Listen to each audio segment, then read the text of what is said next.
പുതിയൊരു വീഡിയോയിലോട്ട് എല്ലാവർക്കും സ്വാഗതം. നമ്മൾ ഇന്ന് റിവ്യൂ ചെയ്യാൻ പോകുന്നത് നിസാൻ്റെ മാഗ്നൈറ്റ് XV പ്രീമിയം എന്ന് പറഞ്ഞ മോഡലാണ്. ഇതൊരു 3000 കിലോമീറ്റർ ഓടിയ വാഹനമാണ്. അപ്പോൾ ഇതിൻ്റെ ഇതുവരെ ഓടിച്ചതിൻ്റെ ഡ്രോബാക്സും അതുപോലെ തന്നെ എന്തൊക്കെയാണ് നല്ല കാര്യങ്ങൾ, മറ്റുള്ള വേരിയൻറ്റിൽ നിന്ന് എന്തൊക്കെയാണ് ഇതിന് വ്യത്യാസങ്ങൾ എല്ലാമാണ് നമ്മൾ ഇതിലൂടെ പറയാൻ പോകുന്നത്. ഓക്കെ,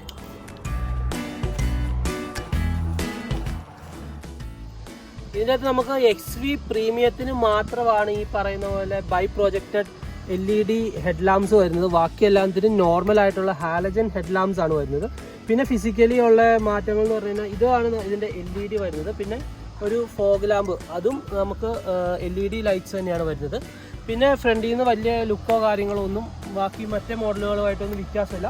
പിന്നെ ഈ വാഹനത്തിന് നമുക്ക് ഈ ലോഗോയുടെ താഴെയായിട്ട് നമുക്കൊരു ക്യാമറ കാണാനായിട്ടുണ്ട്. കണ്ടില്ലേ, ഇത് 360 ഡിഗ്രി നമുക്ക് വ്യൂ കാണാവുന്ന ഒരു വാഹനമാണ്. ഇതിൻ്റെ ഒരു ക്യാമറ ഇവിടെയുണ്ട്.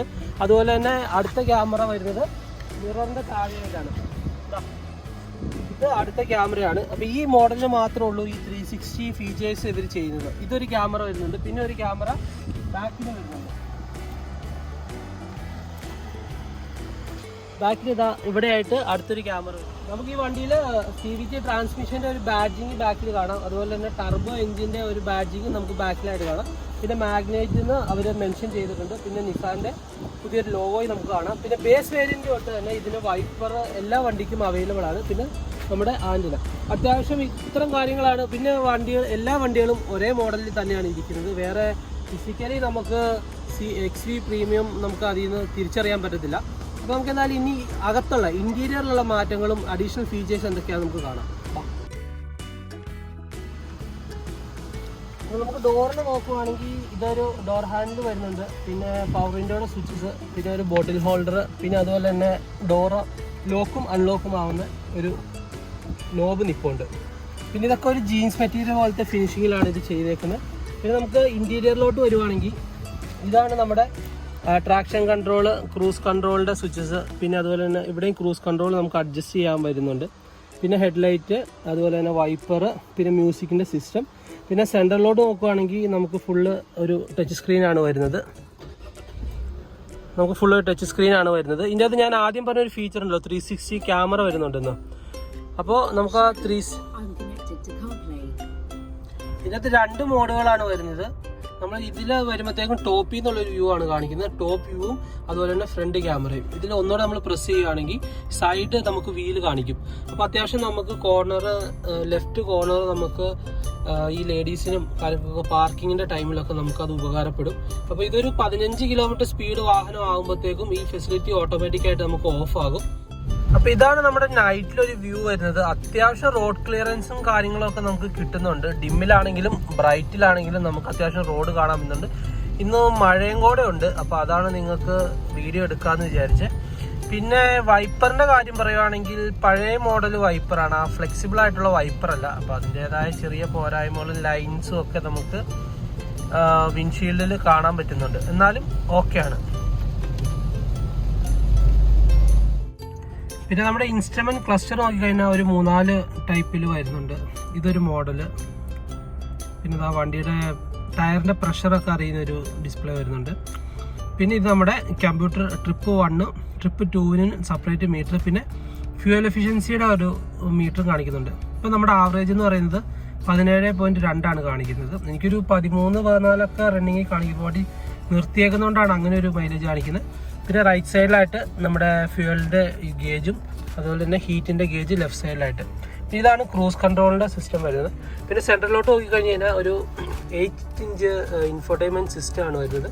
പിന്നെ AC സ്വിച്ചുകൾ, ബ്ലോവറിൻ്റെ, പിന്നെ നമ്മുടെ ടെമ്പറേച്ചർ കാണിക്കും, പിന്നെ അഡ്ജസ്റ്റ്മെൻറ്റ് കാര്യങ്ങളൊക്കെ. പിന്നെ ഇതിലാണ് ഇത് നമുക്ക് അത്യാവശ്യം മൊബൈലൊക്കെ ഹോൾഡ് ചെയ്യാവുന്നൊരു ഇതാണ്. ഇതിനകത്ത് തന്നെയാണ് വയർലെസ് ചാർജിങ്ങും വരുന്നത്. എനിക്ക് തോന്നുന്നു 40,000-49,000 രൂപയുടെ ഒരു കിറ്റ് എടുത്തു കഴിഞ്ഞാൽ വയർലെസ് ചാർജിങ്, അത് തന്നെ ഒരു എയർ പ്യൂരിഫയർ, പിന്നെ 1-2 ഡിം ലൈറ്റ്, ആംബിയൻസ് ലൈറ്റൊക്കെ നമുക്ക് ഈ വണ്ടിയുടെ കൂടെ വരുന്നുണ്ട്. നമ്മുടെ ഓൺ ഓഫ് സ്വിച്ച് വരുന്നുണ്ട്. അതിൻ്റെ താഴെ തന്നെ നമ്മളൊരു ചാർജിങ്ങിൻ്റെ ഒരു പോർട്ട് വരുന്നുണ്ട്.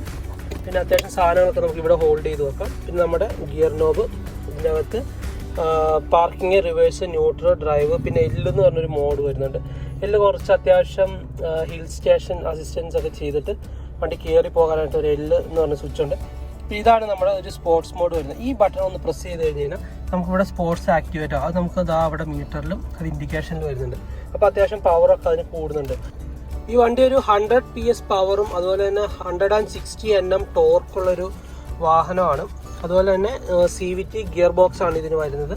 നിസാൻ്റെ തന്നെ GTR എന്ന് പറഞ്ഞുള്ള വാഹനത്തിൻ്റെ അതിൻ്റെ ഒരു ടെക്നോളജിയാണ് ഇതിനകത്ത് യൂസ് ചെയ്തേക്കുന്നത്. മിറർ ബോർ കോട്ടിംഗ് ടെക്നോളജി എന്ന് പറഞ്ഞിട്ട് നിസാൻ്റെ GTRൻ്റെ അതേ ടെക്നോളജി ഉപയോഗിച്ചിട്ടാണ് ഈ ഒരു CVT എൻജിൻ നിർമ്മിച്ചിട്ടുള്ളത്. അതുകൊണ്ട് തന്നെ നമ്മുടെ ഇൻ ബിറ്റ്വീൻ ഗിയർ ഷിഫ്റ്റിങ്ങിൻ്റെ ലാഗോ കാര്യങ്ങളോ ഒന്നും നമുക്ക് അറിയാൻ പറ്റില്ല. ഇതിന് മുന്നേ ഒരു റിവ്യൂ ചെയ്തിട്ടുണ്ടായിരുന്നു, നെക്സോണിൻ്റെ ഒരു റിവ്യൂ ചെയ്തിട്ടുണ്ടായിരുന്നു. ഒരു AMT മോഡലായിരുന്നു. അപ്പോൾ അതിൻ്റെയൊക്കെ എന്ന് പറഞ്ഞു കഴിഞ്ഞാൽ നമ്മൾ ഓരോ ഗിയർ ഷിഫ്റ്റ് ചെയ്യുമ്പോഴും നമുക്കത് ആ പവർ ലാഗ്, അതായത് നമ്മൾ അടുത്ത ഗിയറിലോട്ട് വണ്ടി ചേഞ്ച് ചെയ്യുകയാണെന്നുള്ള ഒരു ലാഗ് നമുക്കറിയും. പക്ഷേ ഈ വാഹനത്തിന് ഒട്ടും തന്നെ നമുക്ക് ലാഗ് അറിയുന്നില്ല. ഇതൊരു 1 ലിറ്റർ, എനിക്ക് തോന്നുന്നു ഈ സീരീസിലെ ഒരു ഫസ്റ്റത്തെ 1 ലിറ്റർ CVT എഞ്ചിനാണ് ഈ പറയുന്ന വാഹനം. പിന്നെ പ്രത്യേകിച്ച് നല്ല കംഫർട്ടാണ് ഓടിക്കാനും കാര്യങ്ങളും. പോരായ്മയായിട്ടെന്ന് പറഞ്ഞു കഴിഞ്ഞാൽ ഈ വാഹനത്തിൻ്റെ ഒരു പോരായ്മകൾ പറയുകയാണെങ്കിൽ പ്ലാസ്റ്റിക്കിൻ്റെ ക്വാളിറ്റി അത്ര പോരാ.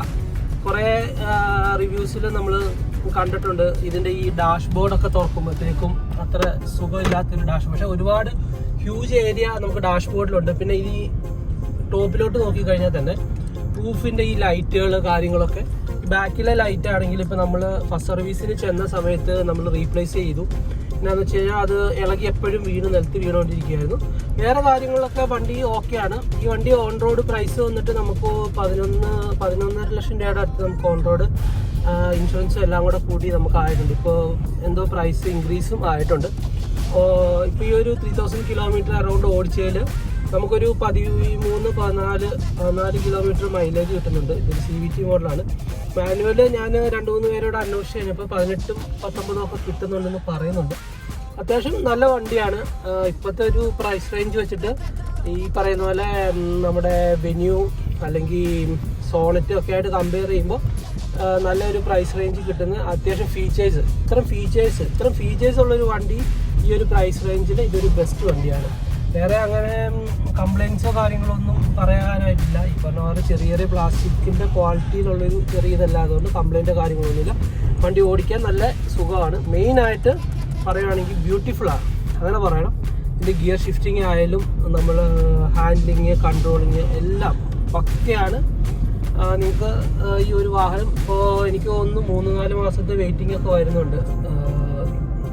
നിങ്ങളൊരു ഹാച്ച് ബാക്കിലോട്ടൊക്കെ പോകുന്നതിന് മുന്നേ ഈ പറഞ്ഞ ഈ ക്രോസ് ഓവർ ഒന്ന് ചെക്ക് ചെയ്യാം. പിന്നെ ഇതിൻ്റെ നല്ലൊരു വേറൊരു ഫീച്ചറാണ് ഈ പറയുന്ന പോലെ ഹെഡ്ലൈറ്റ്.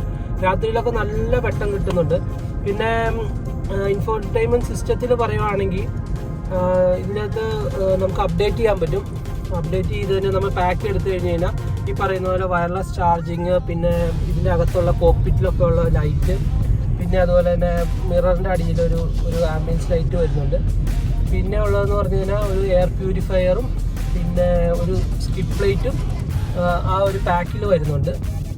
അത് ഫാസ്റ്റ് ചാർജിങ് ആണോ എന്നറിയില്ല, അതുകൊണ്ടാണ് ഞാൻ പിന്നെ അത് വാങ്ങാതിരുന്നത്. എന്തായാലും വണ്ടി ഈ 3000 കിലോമീറ്ററിൽ നല്ല സുഖമുണ്ട് ഓടിക്കാൻ കാര്യങ്ങൾ. പിന്നെ നമ്മുടെ പെട്രോളിൻ്റെ ഒക്കെ വില ഇങ്ങനെ മുകളിലോട്ട് പോയിക്കൊണ്ടിരിക്കുകയുള്ളൂ. അതിൻ്റെ ഒരു ചെറിയ പ്രശ്നമുള്ളൂ. വേറെ ഡീസൽ വേരിയൻറ്റിൽ ഇത് അവൈലബിൾ അല്ല. അപ്പോൾ വണ്ടി എന്തായാലും നല്ല അടിപൊളിയാണ്, നിങ്ങൾക്ക് വാങ്ങാം, ഉപയോഗിക്കാം.